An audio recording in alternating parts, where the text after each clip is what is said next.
dumping trucks.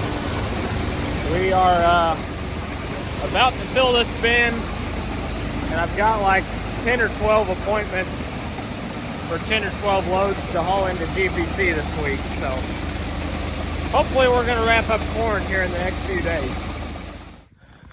Well, the swing away auger had a U-joint, a little cross in the U-joint, decided to blow apart. So sent guy to go get that.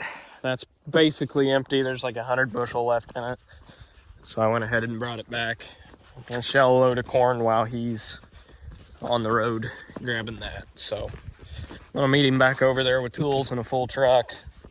Hopefully he's there with parts by the time I get there. So now we're walking back to the cart and the combine. There's no good place to get a semi in this field, so we're walking. Didn't quite get the field opened up without a little bit of cap corn. And by a little bit, I mean there was quite a bit. I'm not real proud of it. But I was in a spot that I didn't really have a choice but to go ahead and push through.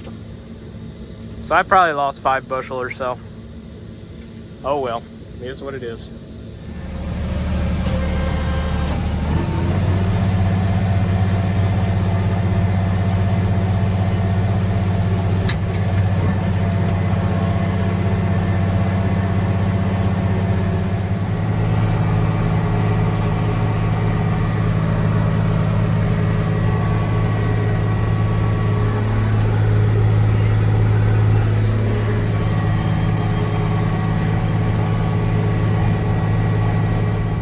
Well, this semi is very, very full.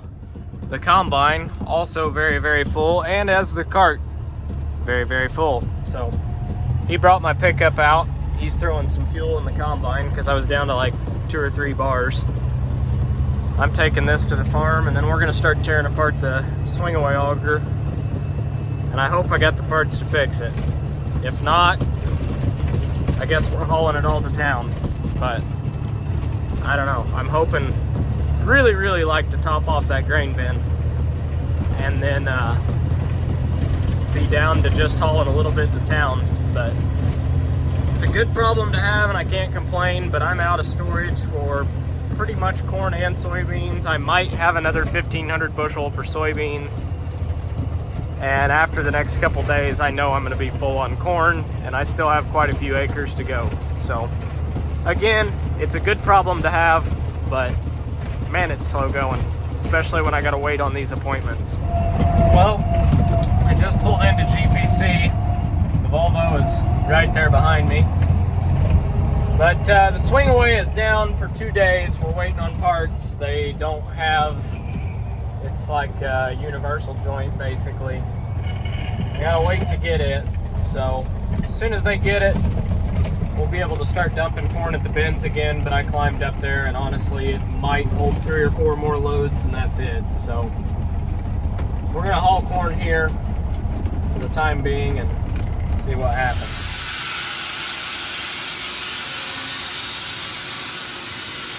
We about got her. Almost empty. All right. Well, I made it back to the field. We're full. The cart's pulling back in the field right now, empty, and both trucks are empty, and it is 6:30. So we're gonna cut two more semi loads and a cart load tonight. Since the augers broke down, we're gonna sit and wait until 4:30 tomorrow afternoon, because that's the first appointment I can get to haul corn to GPC. So it is what it is, but at least we'll get something done. It's better than nothing. So very, very slow going, but I've only got like 3 or 4 more loads worth of storage anyhow, so at least the auger waited that long to break. At least it's not like I'm 20,000 bushel away from being get lined up with the cart here. But we're dumping. But at least we're not like 20,000 bushel. At least by the time I get parts, we're still going to be shelling corn anyways, so it's not like those 3 or 4 loads really would have sped me up much anyhow, because we would have done that today alone and then been fooling in the same exact boat. So it is what it is, but we're gonna shell what we can shell, and if it gets dry this week, hopefully, if the weather cooperates, we'll get the draper head back together and finish cutting beans. I have like 40 acres left, maybe 40 acres left. So it sucks. It's slow going, but we're gonna have to haul them all to the river. It's what it is. Well, there's another field done. It was 6.2 acres. Real big one, really. But there's corn in the hopper, so that's good, I guess. We're dumping. On to the next one. Row a shame. But another 3.8 acre field done. It was a big one. It was a big one, all right. We're gonna jump across the little goat path here. We got another massive field. I didn't understand a word he just said, but we've got another massive, it's like maybe 4 or 5 acre field across the road here. So really getting out the big acres tonight. Shucking, picking, shelling, cutting, whatever you want to call it. We're doing it. And we're dumping it. And I still haven't fixed my auger light. And he needs to move over because I'm pretty sure I'm throwing half this over the cart right now. There, he's got it. There, he's got it. I wasn't actually throwing it over, but it was close. Well, the cart's full. And I'm full. And both semis are full. So, yeah. I'm pretty sure that the corn's not yielding that well. I mean, it'd be cool if it was, don't get me wrong, but I'm pretty certain that it's not. That's being weird. I don't know why. The instant is reading right because it's reading right on climate, but I don't know what's going on there. I don't know, but it's mapping right, so that's all that matters. Anyhow, we're calling it a night. Gotta grab my checkbook because it's fall rent landlord time. I've been running around doing that today and gotta meet a few more tomorrow. Write them checks too. So that's okay. I appreciate every landlord that I deal with. I don't mind paying them at all. So if there's anybody else looking, I'm always looking too, but not aggressively. I'm not gonna go beat on doors over it, but I appreciate everybody I work with. Morning. We made it to Purdue this morning. We're all in corn. It's moving out instead of in, so I guess that's good. I'm tired. I'm sore. A little bit hungry. But we're gonna try and get something done today. Corn and coal. Without it, we'd be one pretty poor area. That is one long coal train. I've been watching it in the mirror. It goes way, way back there. Corn and coal pretty much indirectly pays every bill, or pays everyone around here in some way, shape, or form. Whether you work at a hospital or restaurant, pretty much 90% of the money around here comes from corn or coal in some way, shape, or form on down the line.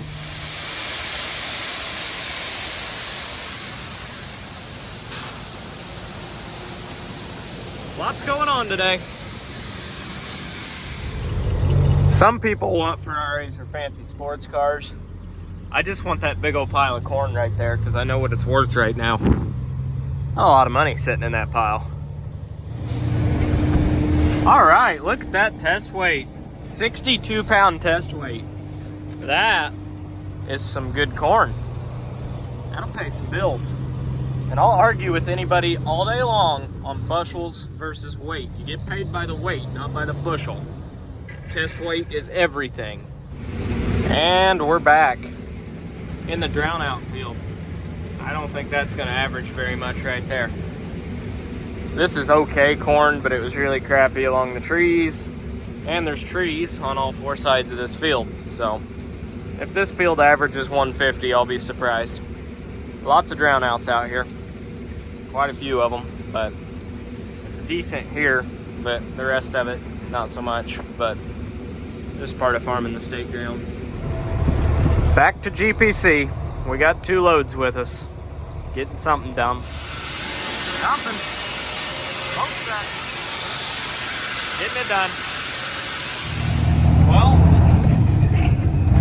I'm back. I had to run to church tonight. We had a small group thing.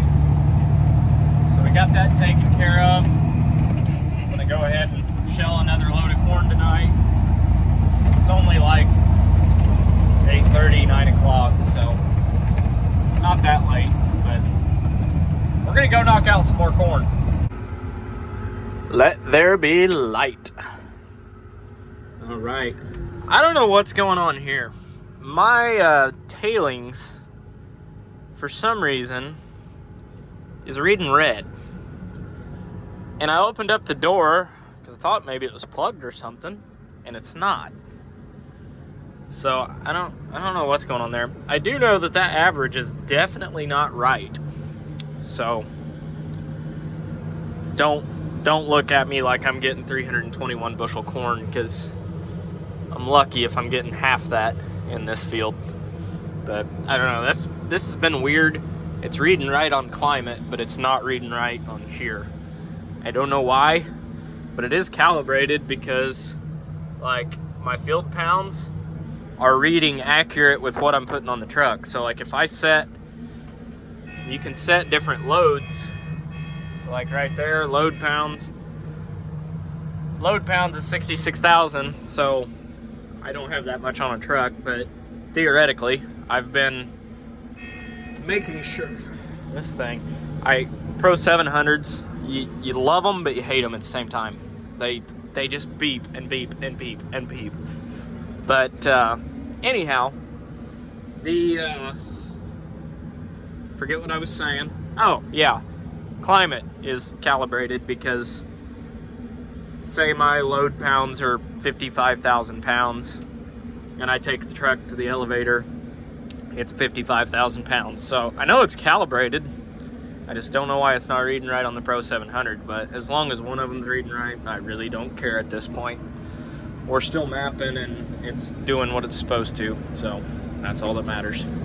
So we'll get lined up with our phenomenal corn right here.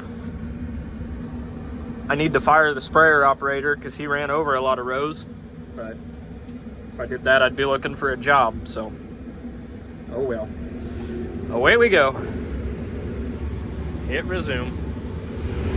This corn here is doing pretty good. In fact, it's so good that it keeps making extra rows. About had a row of shame there. We're gonna fix that next round. We're just gonna take 7 rows when we start, because somewhere along the line, halfway down the field, I'm picking up an 8th or a 9th, I guess. Can't figure out why. I don't know. I miscounted somewhere, or did something weird with the planter. I'm not sure, but I don't know. Something weird happening. Good corn though. Good for right here. I know the window's dirty and you guys can't really tell, nor will the camera focus, but really, really clean sample. Like, phenomenal. Now granted, it's dry corn, so I mean that's not saying much. It's easy to do.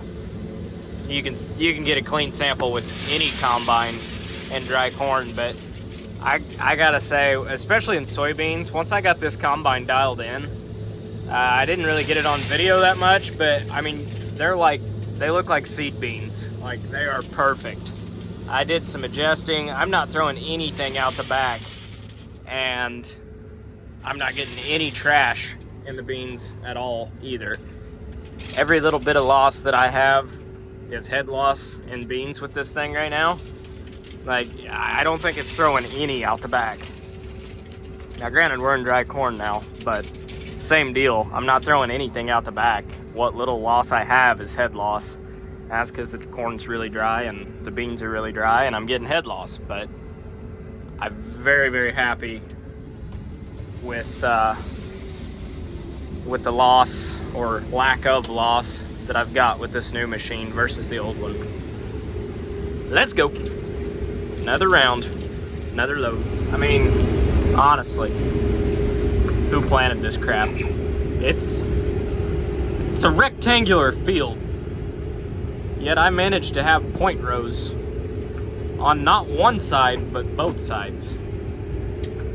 This is why, in a small field, you don't screw with setting an AB line. You just eyeball it and use your markers.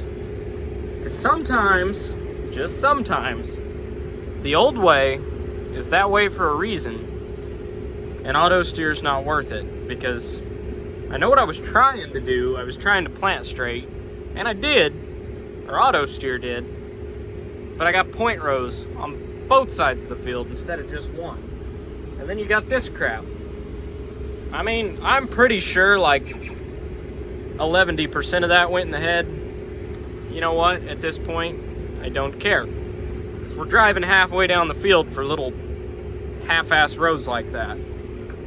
But just another typical day here at Half-Ass Acres. Oh wow, the monitor beeped again to tell me that the grain tank's full. As if I couldn't tell by the corn pouring over onto the cab right now. Neat. We're done for the night.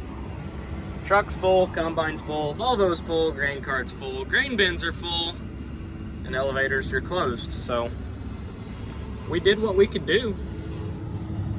Still got a little bit left here. Not too much. I'm gonna take the rest of my Baja Blast home and put a little something something in it, drink it, and fall asleep like a baby. Good night, guys. That's the end of this video, and thanks for watching. Oh, and hey, Case, kudos to you for putting the exit lights on the combine, and they stay long enough, or they stay on long enough that I can walk back to the semi through a ditch without tripping over my own feet. Good features. Good features.